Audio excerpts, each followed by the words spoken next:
Warahmatullah semua. So kita kembali lagi bersiaran selepas saya rasa 2 sesi.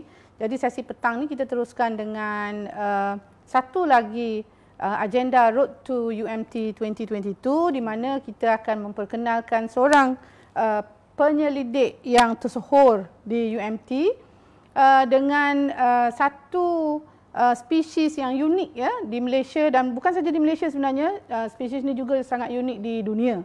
Jadi sebelum kita teruskan dengan isi ataupun kandungan petang ini, izinkan saya untuk memperkenalkan penyelidik tersebut, iaitu Profesor Dr. Nur Aznawati Ismail, seorang pensyarah dan juga penyelidik di Institut Bioteknologi Marine IMB. Ya, so di sebelah saya Prof Azna. So sedikit tentang background ataupun latar belakang pendidikan beliau. Beliau alumni sekolah SESMA, ya, Sekolah Sains Sultan Mahmud SESMA. Kemudian mendapat ijazah pertama dan juga ijazah sarjana dari Universiti Kebangsaan Malaysia. Dan seterusnya beliau telah berjaya mendapat ijazah Doktor Falsafah dari Universiti Heriot Watt University dari Scotland, ya, UK. Selepas tu beliau kembali ke UMT. Sebelum daripada sedikit latar belakang penyelidikan beliau adalah beliau daripada dulu lagi memang telah terlibat dalam penyelidikan. Bermula dengan kerjaya pertama beliau di Institut Penyelidikan Perubatan, betul Prof? Betul. Dan seterusnya bila kembali ke Terengganu sertai UMT, beliau terus dengan aktiviti penyelidikan dan sehingga kini telah pun menerbitkan banyak jurnal-jurnal artikel dalam kajian-kajian beliau, dan salah satunya yang sekarang aktif beliau jalankan adalah kajian tentang belangkas. Ya, jadi tanpa saya panjang lebarkan lagi introduction tentang beliau, saya persilakan Prof Azna untuk menceritakan serba sedikit tentang mungkin belangkas sikit, tapi sebelum belangkas tu mungkin kumpulan penyelidikan Prof Azna dulu. Silakan Prof. Terima kasih yang berbahagia Profesor Madya Dr. Farida Muhammad. Sebelum saya lebih lanjut lagi bercerita, sebenarnya Dr. Farida ni adalah seorang pendidik dan kumpulan pendidikan belangkas UMT.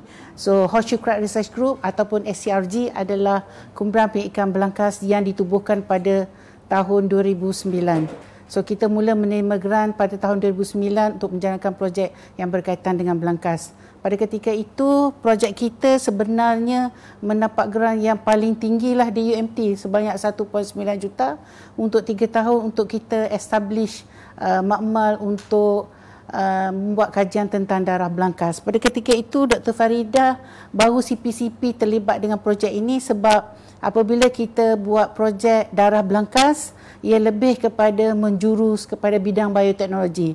Sebenarnya tujuan kita berada di sini untuk memberitahu semua khalayak di luar sana bahawa UMT bukan sahaja hebat dalam bidang pengajian dan kursus-kursus yang ditawarkan, tetapi UMT juga hebat dari segi penyelidikan yang dilakukan oleh pensyarah-pensyarah di UMT yang insya-Allah tersohor bukan sahaja di Terengganu tetapi juga di Malaysia dan insya-Allah di global.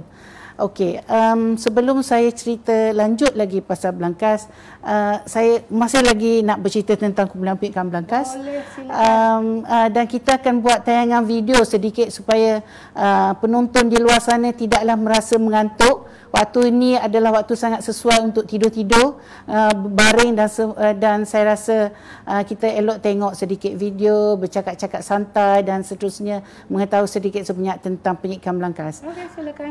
Okey, kumpulan pendidikan belangkas ni terdiri daripada lebih kurang 10 orang pensyarah yang terkini bilangannya, dan kita ada lebih daripada 10 orang pelajar sarjana dan sarjana lanjutan. Dari dulu yang masa yang saya sebut, kita start menerima pelajar Dr. Farida tahun 2010. Kita establish kita punya makmal tahun 2009. InsyaAllah 2011 kita dah ada pelajar-pelajar yang bergraduat dalam bidang sarjana dan sarjana lanjutan rentetan daripada pendidikan belangkas. So dekat UMT ni kita ada beberapa ikon binatang ya, ikon haiwan. Tapi sebelum tu kalau sebelum kita bercakap lanjut tentang ikon haiwan, jadi maksud Prof, kalau pelajar-pelajar ni masuk ke UMT dan dia berminat untuk nak buat kajian tentang belangkas ke ataupun apa-apalah spesies yang mereka minat, apa agaknya kursus-kursus yang sesuai di UMT yang boleh sampai satu ketika mereka ni boleh jadi macam Prof lah. Okey.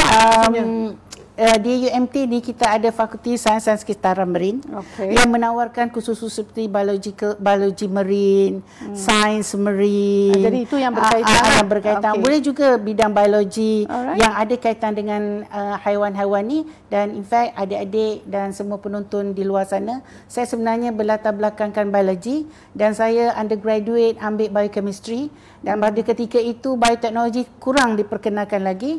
Dan apabila saya masuk kepada sarjana, saya sudah mula membuat bioteknologi, dan apabila saya menjerumus ke bidang Dr. Falsafah, saya telah mengambil pengkhususan marine bioteknologi.